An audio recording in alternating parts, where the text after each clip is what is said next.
Hi, this is Eden Gordon Hill, and I am with Defenders Live. And today I have the honor to speak with Brett Oubre. He is a CEO, a speaker, and an author.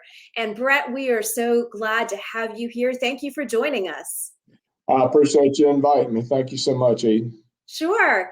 So we have had many amazing conversations, but first and foremost, I want to talk about your background. You have an amazing career. And you have talked about in your bio how you basically came from nothing, and you are now the owner of the top 6 car dealerships in the southeastern part of the United States, based out of Louisiana. Tell us about how you came to this point in your career. I mean, it's kind of an eclectic story. I mean, I started out years ago. Coming out of school, and I had every odd job under the sun. My dad was a very highly educated guy, but he quit his oil field. He was running several platforms for a major oil company, and he quit all of that stuff in his mid-30s to go back to school and get additional education in the ministry and become a minister. And so, not that ministry is bad one way or the other, but it doesn't pay unless you're a televangelist. So, right. I was probably 3 or 4 when that happened. My brother was probably 5 or 6, and my dad swore to an oath of poverty, I guess is what you want to say. And then, again, not that poverty is bad, it just kind of limits your opportunities early on. As far as, you see people doing really well and they build on their success. Their parents did well, and then they do better, and then kind of goes from there. And I had a situation where, I had a great father. He taught me tons of fantastic lessons from a moral, ethical, hard work, those type of philosophies. But, handing, 15 contacts on a silver platter or an Ivy League education on a silver platter wasn't going to happen. So, when I was a very young person, I started cutting grass in the summertime, and in the times where the daylight savings time, when the time is stretched. And I was telling somebody the other day, I mean, when I was 8, 9 years old, I had several trailer parks that I'd cut the grass. They would provide the grass cutting for them. And my dad, he never had a truck, and he'd put the lawnmower in the back of his vehicle, and he would drop me off, and I'd cut. I was telling these kids, I said, y'all go out, y'all complain if you don't have enough to do, if you don't have enough to play, if you don't have enough to occupy your mind. I said, when I was your age, sun up, I was cutting grass until sundown. And that's kind of how it got started. And then I went on and I started selling Christmas cards door to door and became one of the top performers doing that. It was really just hard work and mimicking my dad, because, in everything you do, you're selling somebody on something. And that doesn't mean a negative connotation. It means, as Zig Ziglar said, sales is a transference of feeling. So in my dad's situation, being a minister, he was transferring the feeling from a spiritual realm. Mm-hmm. And in this realm, it was, if you're convicted and convinced on something, you're trying to sway somebody over to your way of thinking, if that makes sense. So I went on from there to, work, 3 jobs at a time through high school and the college years. And, I landed a job for about 6 months, selling cars. And, that was really my only inroad into the car business. And these are the days going to date me a little bit, but I started looking in the classified advertisement, and I found this job from a company called autotrader.com, which I had never heard of. Didn't really know what the job was. Mm-hmm. And I took it. And, I went to Atlanta, Georgia, and I took the training. And, I'd had several sales jobs in between there that were kind of medial sales jobs. And I really, that goes into the book that we're talking about, where you got to reimagine yourself. I really didn't believe in myself. I knew I had a lot of talents. I knew I had a lot of gumption. I knew I had hard work, but I had the fear, if that makes sense. Yeah. And so I would go in these jobs, I'd take them because I could interview really well. I could talk really well. I could sell myself very well. But then when I would get in the situation where I had to go call on a client to try to sell them something, the fear would just lock me up. Mm-hmm. And, there was probably 5 or 6 of those jobs that I worked in a very short period of time. And then I'd quit and I'd go look for another one. I would go look for another one. When I landed this one with autotrader.com, this was in my mind, a little boy from a little town that didn't think he was going to go very far. I remember getting to Atlanta, Georgia, and feeling like I was in the largest city I'd ever walked in my life. And, walking into this nice hotel going, hey, this must be a real thing. They paid for a nice hotel. Found out later that a lot of companies do that and they burn through those employees anyway. But this is what was going in my head. And I got home and, basically it's, here's your client list. You need to go beat on the door and see if you could do something with it. And I had those same feelings set in. And I thought, my goodness, if I'm going to do something different, I got to do it now. Right. And I just made a decision. Didn't have the training, didn't have the experience as far as from reimagining myself. I had the sales training experience. I've been in enough sales training seminars, read enough sales training books. I knew how to structure a sales presentation. I knew how to call on a client. But what it really took was reimagining myself and picturing myself going in there and being successful, and picturing myself realizing if somebody told you no, somebody says you couldn't, they're not interested. They're not saying no to you. They're not saying that they're not interested in you. They're just saying you haven't given me enough information to make a well-informed decision based on what I did. And so I finally, after, I probably called on 10 people, they said no, and I called on the 11th and said yes. And that really just sparked that fire in me. And I went on to become, one of the top salespeople in the country with that company, and they promoted me to a district sales manager. And we took that situation from the bottom of the country into one of the top, and then they promoted me to a different market. And we went from the bottom. We went to Houston, which was the 4th largest city in the country at the time. We took it from the bottom to the top in the country, and then just got promoted up through the ranks of that company. And so that was kind of how I got started. And then I moved on to another technology company called Who's Calling, and it was revolutionary technology at the time. Today it's kind of a medial deal, and about that time, we had a second baby that was born, lived a month, and then passed. We were living in Atlanta, Georgia, and my wife at the time says, I want to go home. I don't want to stay here. I want to go back to where my parents are. And so we packed up everything. I moved home for her. I'm not from there. And, I knew some guys that were looking for somebody in the auto industry that were looking for somebody to invest with them. I took a little bit of money that I had in stock appreciation rights from autotrader.com. I borrowed $50,000 from the bank and I invested with them. And it was off to the races. And I did that deal, and I did it for a period of years, and I never really enjoyed it, to be honest with you. I never really enjoyed it. I had 7 partners.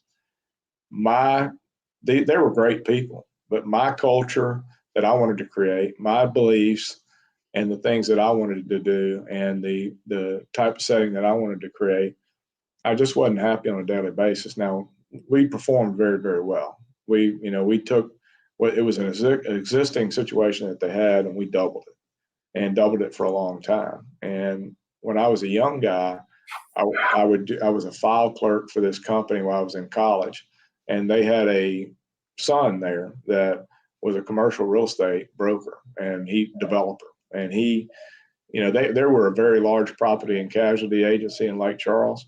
And I used to go in his office, and one of my jobs was changing the trash. And I would go in there and talk to him about development. And it was really what the idea was born, commercial development. And I kept going in there and talking to him when I was a young person. Well, they had a piece of property next to the dealership where I invested with these folks. And I could see a shopping center. And it was a guy that I know, a gentleman called Grant Cardone. He's fairly well known now, but he's from Lake Charles as well.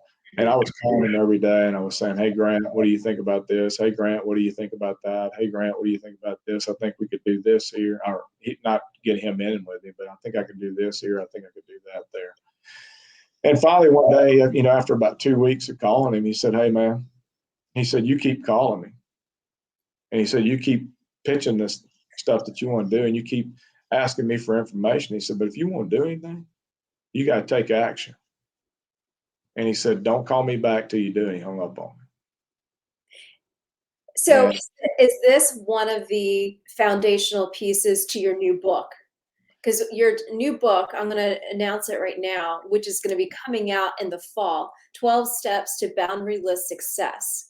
And is this story you just shared, the persistence, the leadership, the climbing to the top, the fighting daily, and also mentoring your teams, is that what drew you to this book and started and wanting to share with and investing in people around the nation?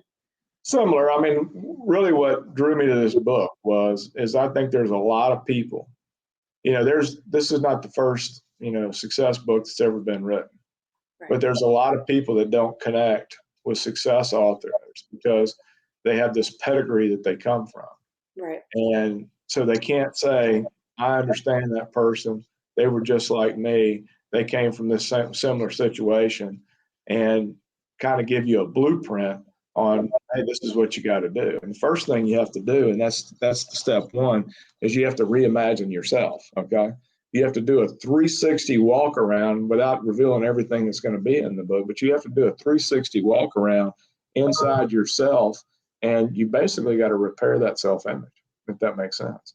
I had all the talent. I had the ability. I had people calling me aside when I was a younger person going, man, I see all this talent, all this ability, all this drive, but you're not doing anything with it. And at the time, I'd get mad and have a low self-esteem event, and I'd go have a pity party at my house. Right. And, woe is me kind of situation. And what the real thing is I couldn't see myself as being successful. I could dream myself successful, Right. but I couldn't see myself being successful. Do you think people are afraid of success versus failure more so?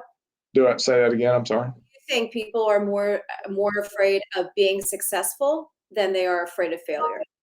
I think that when you get started as a young person, if we sat down, you and I right now in a room full of 5-year-olds, nobody sits there and talks about not being successful. They sit there and they dream and they hope, and they've got all these ideas, and they have all of these things that they think that can happen that probably are not reality at the time. And I think we condition them over time, depending on your experiences. Mm-hmm. You're conditioned that people like us don't do stuff like that. I've heard that out of my own family members. Hey, just be happy with what you're doing now. And the reality is what we're designed to do. People judge success based on popularity, right? Right. So if you're a major football star, if you're a major tennis star, if you're well known for something that you do, and the reality is there's heroes Mm-hmm. clean hotel rooms because that's what they made a decision to do.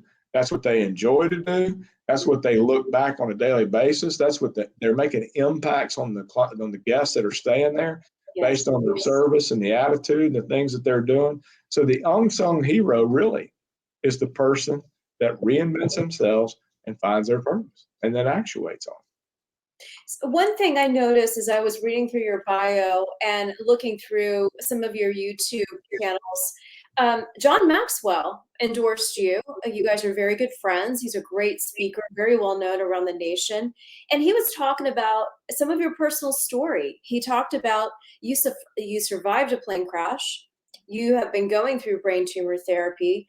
And he even mentioned, and I apologize if I misquote this, but you stood there and took a picture of the plane after it had crashed. And okay. But tell us about that situation and how it has changed you. Because as I continue to hear you talk about the new book coming out in the fall, the 12 Steps, you are a speaker, you're a powerful speaker, you're a powerful leader, and you are a mentor to so many. And you capture everyday heroes like the hotel staff. Tell me that if you're talking about the particular plane crash, that's what you're asking about. I mean, I mean, the essence, if you want to unpack that, is, the time to be worried is not the time whenever the situation's coming, right? The Mm-hmm. time to be, and I shouldn't say worried, the time to have healthy fear, right? So healthy fear is, you've never taken any pilot's lessons. What they teach you, and it used to irritate me when I first started, because I thought, man, if I can learn to take off this plane, land this plane, and get it in the air, I'm good. Well, the majority of pilot training is none of that. The majority of pilot training is emergency procedures. Right, right. It was the same thing in the U.S. military. It used to irritate me because we spent, and I don't mean it in an unhealthy way, but just as a young person, not understanding and tying it all together, is the majority of time they spent in the military was training you for a nuclear, biological, or convention weapons attack. Right. Right. Rather than train us how to use our weapon, how to do survival training and all that, they're training to the point where it becomes instinctual that that's what I got to do. Right. If you watch a football game on Sunday, a baseball game on Sunday or Saturday or whenever they come on, if you watch any professional, if you went into a doctor's office, right, if they're doing that in a subconscious situation that they've trained themselves over and over and over and over and over. So it was a thing that when that event happened that day and we took off and we had the situation that we had, it wasn't time to panic or the time is to execute on the training, because literally from the time that we had the situation happen, 3 minutes later, we're on the ground. So, it was kind of an in all kind of situation, because 3 of the people that were with me, they kind of said you almost had an eerily, and I'm not bragging, trust me. Sure. They almost said that you had an eerily calm manner about you. Well, number one, as I had already been diagnosed with a brain tumor, and they gave me the doctors came in within 30 minutes and gave me 6 months to live. So that's more, to me, that's more fearful than that. I mean, if a plane hits the ground, you don't make it, you don't make it. You don't even know you don't make it. Right. I'm going to, from a success standpoint, I'm going to celebrate the success. I just made it through this. Right, exactly. Rather than sit there and go, oh my God, I'm never going to do that again. I'm never going to do that again. Well, as a kid, if they wrecked their bike, and I wrecked mine, I don't know if you wrecked yours. I'm sure you did. Every kid did. Yeah. Did you put it up and stop riding it? No, you kept going. You kept going. You kept going. Not to go off on a tangent, but people are scared of aviation. Aviation is one of the safest things you got, because you're driven by air traffic control. They've got space, the proper spacing. Airplanes have been proven to be safe, and you don't have somebody texting, driving, doing drugs, or drinking around you. And going 100 miles an hour and keeping like a half a car length space between you. Yeah, no, I agree with you. There is a love of aviation for sure in this household, especially with Top Gun and Top Gun Maverick just coming out. So we'll just give a plug for that movie. But I mean, that's what John said. He said the fact that you hit the ground and you took a picture. And I looked at the passengers right after it happened, and I said, hey, because they were nervous and they were scared. And I said, hey, what you need to be doing right now is you need to be making a victory list. Right. And you need to be figuring out what you were spared for and what you're supposed to be doing. Right. We are about to hit the break, but I want to say one more thing as we close. You are quoted as saying, there's always a way forward. There's always a way forward. And as I have looked at your social accounts at brettoubre.com, as I am eagerly anticipating your new book coming out in the early fall, The 12 Steps to Boundaryless Success, and we can order them on Amazon.com. You continue to say that in many different aspects of your journey. What do you want to tell the new college graduates? What do you want to tell the new high school freshmen? What is your message to them as they continue to fall to get back up? There's always a way forward. But what would be the top 3 things that you would say to them looking back on your time? Well, if I was going to sit there and talk to the high school and to the college person, and I've done a little bit of that speaking to them, is number one, when you're when you're a young person, you tend to react to small situations, if that makes any sense. And, Yes. going back to the biblical thing, this too shall pass, it shall pass. But Yes. the main thing that I would say to all of them, because so many people, I was talking to somebody last night that became an attorney, and they're, basically they're in their 30s now and they have no interest in being an attorney. And so I'll walk through with them what made them decide to be an attorney. And the most of it is to please their parents. But I would say number one is do a 360 walk around of yourself, reimagine yourself, and then paint that picture of think of everything you've ever done.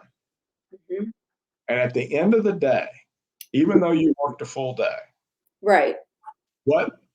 At the end of the day, even though you worked a full day, what did you have more energy with? Right. Something that you did the same thing and you were zapped. Because if you were zapped of energy, that's not your talent. Yep. If you have more energy, even though you're tired, even though you can put your feet up or whatever, but if you come home and you're like, Mom, that's something you're passionate about. And if you find your passion, no matter what the income level is, you'll be happy. You'll have enough resources, and there will always be a way forward in life. And so that's what I would share with them, because the high school person and the college person that I see right now, and my daughter just finished, is they have no really idea. Some of them do. I'm not painting the picture of everyone, but there's more of them that are just touching the box because we're telling them as a society that's the box they got to touch. Does that make sense to you? It makes perfect sense. Checking the boxes. Reimagine yourself. Correct. Paint the picture. And then focus your energies on what your passion is. And you will know what that passion is when you increase more energy, even if it's at the end of the day. Did I get it? Yeah, you're right on it. I mean, the passion piece is a big deal, because just like speaking, when that was born in my head we came back from church one night, and I could just, I'm not the end all, know all, tell all person. I mean, I feel like I have success in my field, but I've had a lot of failure. Failure has actually taught me more than success ever did, because success makes you arrogant. Right. But I just remember coming home and going, man, I want to talk to people. That's what I want to do, because I think I can communicate from a layperson standpoint that is going to help people understand and maybe just turn something on in that person. Mm-hmm. Just a small thing. Because, the first time I ever remember having a lesson, I didn't get a lobotomy. I didn't change overnight. It planted the seed. Right. When it planted the seed over time is when I got, because we didn't finish the whole story on me and my walk through journey. And then maybe next time we speak, or when we speak on another platform, we'll talk about that. Sure. But some of the failures that I had planted the seed. Mm-hmm. It didn't change me, if that makes sense, until it took many years of pain. And so if I can shorten that runway, the only way to be super successful in life is to learn lessons from other people. Because if you try to learn them all yourself, there's not enough runway in this life. You'll hit the end of the runway before you get to the end. But if you can take people that you trust, you can hold yourself with wise counsel around you and go, okay, I know Eden well enough to know that I can trust her opinion, and I can say, I'm going to take this, I'm going to impart it, rather than trying to figure it out myself. Mm-hmm. Exactly. You're going to go a lot further, a lot faster, and a lot quicker. And that's how I discovered John Maxwell, because I take the stuff that he says and I take it to heart. Brett Oubre, CEO, speaker, author. Go to brettoubre.com. Also, in the fall, get ready. 12 Steps to Boundaryless Success will be coming out. You can go to Amazon and order those. And we thank you for your time today. Thank you.